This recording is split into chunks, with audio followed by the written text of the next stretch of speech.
Several thousand people are expected to hit the streets of Carbondale this Saturday night for the 27th annual Lights Fantastic Parade.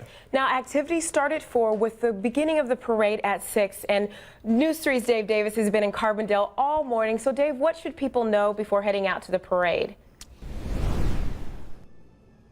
Well, Evie, the one thing that I've learned about these floats, it's not as easy as flipping a switch as you saw me do earlier during the coming up. But to talk more about what goes into making these floats, we have Don Schneider. Don, talk to us about the float behind us here.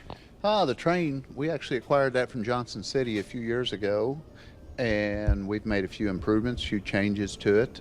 But it's a matter of organizing the lights, designing how you want them to look, and start attaching lights. All right, and this thing has lights all over it now. We have a lot on this one, but this one here, to me, this is probably one of my favorite floats. We're going to step over here and show this. I want you to tell people what goes into this float, because this one has been with the city of Carbondale since the beginning, right? Since the beginning of the parade, this float has over 23,000 lights on it. With the innovation of the LED technology, we have a lot less work than what we used to have.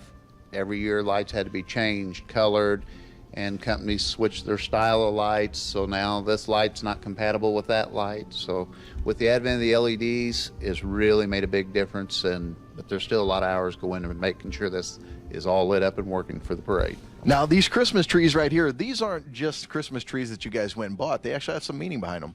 Yes, when I came on board, the gentleman that designed this float, these were actually downtown trees that were displays at one time, and they've been revamped and refinished and restrung with lights. Okay, we were talking about technology. We're going to make another trip over here. You're talking about technology and how things have changed here. In the old days when you guys first started out, you were running 2 of these generators, right? 2 of these generators is what it took to power this float, and that was on the edge of being big enough to power it.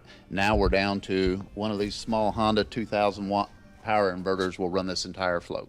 All right, and we were talking earlier about people being able to sponsor a float. Tell us about, if someone wants to sponsor a float next year, how do they go about that? Contact the Lights Fantastic Committee or Carbondale Convention and Tourism.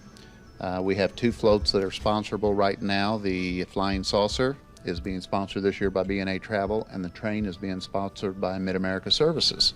All right, really quick, tell us about the parade route on Saturday and the detours. Route 13 westbound will be detoured. You can come all the way up to as far as Marion Street. It's going to be your last chance to make a turn. They'll take you around to 51.